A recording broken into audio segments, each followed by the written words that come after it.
আল্লাহ সুবহানাহু ওয়া তাআলা ইরশাদ করেছেন, রুবামা ইয়াওয়াদ্দুল্লাযীনা কাফারু লাউ কানু মুসলিমিন।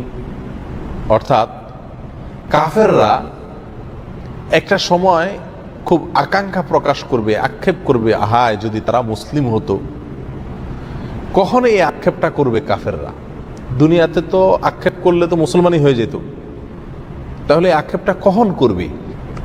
রাইসুল মুফাসসিরিন আব্দুল্লাহ ইবনে আব্বাস রাদিয়াল্লাহু তাআলা আনহু তিনি সহ আরো বেশ অনেক মুফাসসিরদের মতে এখানে উদ্দেশ্য হলো জাহান্নামে নিক্ষেপ করার পর আক্ষেপ করে জাহান্নামীরা এই কথা বলবেন।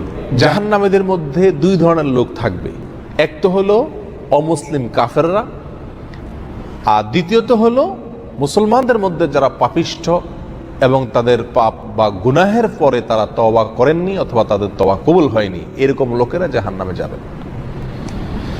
তাহলে এই দুই শ্রেণীর লোকেরা যখন জাহান্নামে থাকবে, তখন এই উভয় শ্রেণী জাহান্নামীদের মধ্যে কনভারসেশন হবে, কথোপকথন হবে। অমুসলিম জাহান্নামী মুসলিম জাহান্নামীকে বলবে যে তোমরা তো তাওহীদবাদী ছিলা, মুসলমান ছিলা, তো তোমরাও জাহান্নামে, আমরা তো আল্লাহকে বিশ্বাস করি নাই, আমরাও জাহান্নামে, তো লাভ হইল কি? তোমরা মুসলমান যে হইলা, তাওহীদ লালন করলা, ফায়দা কি হলো, লাভ কি হলো? তোমরাও জাহান্নামে, আমরাও জাহান্নামে। তখন কাফেররা এই কথা বলার পরে আল্লাহ সুবহানাহু ওয়া তাআলা রহমত এবং দয়া উদ্রেক হবে মুসলমানদের প্রতি, আর কাফেরের উক্তির কারণে আল্লাহ সুবহানাহু ওয়া তাআলা রাগান্বিত হবেন যে আমার তাওহীদবাদী বান্দা তাওহীদে বিশ্বাস করত, কিন্তু তার ভুলের কারণে সে জাহান্নামে আসছে, এই জন্য তাকে আজ ছোট করছে কাফিরে। তখন আল্লাহ সুবহানাহু ওয়া তাআলা ওই মুসলমানকে, যে ব্যক্তি আগুনে পুড়ছে, জাহান্নামে পুড়ছে, শাস্তি ভোগ করছে, শুধুমাত্র কাফেরের এই উক্তির কারণে আল্লাহ তাআলা তাকে মাফ করে দিবেন। বলবেন, যাও, তুমি যেহেতু দুনিয়াতে তাওহীদবাদী ছিলে, সেজন্য আজ তোমাকে আমি কি করে দিলাম? ক্ষমা করে দিলাম। ঠিক তখন রুবামা ইয়াওয়াদ্দুল্লাযীনা কাফারু লাউ কানু মুসলিমিন,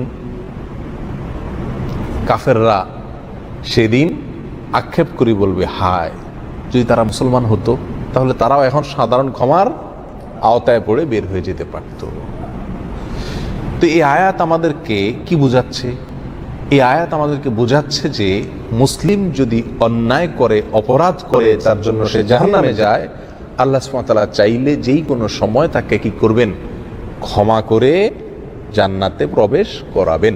অতএব জাহান্নামে গেলে সে চিরকাল জাহান্নামে থাকবে, এই উক্তি মোটেও কি নয়, সঠিক নয়। রাসূল আকরাম সাল্লাল্লাহু আলাইহি সাল্লামের বহু হাদিস পাওয়া যায়, যে হাদিসগুলো থেকে স্পষ্ট প্রমাণিত হয় যে জাহান্নামীদের মধ্যে থেকে যারা মুসলিম, যাদের মধ্যে ঈমান আছে, তাদেরকে আল্লাহ সুবহানাহু ওয়া তাআলা জাহান্নাম থেকে কি করবেন? এক সময় বের করবেন।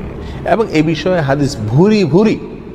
যে হাদিসকে স্বীকার করে সে কোনোদিন এই আকীদাকে অস্বীকার করতে পারে না যে মুসলমান মুমিন ব্যক্তি জাহান্নামে তার অপরাধের কারণে গেলেও এক সময় সে জান্নাতে ঠিকই কি করবে? প্রবেশ করবে।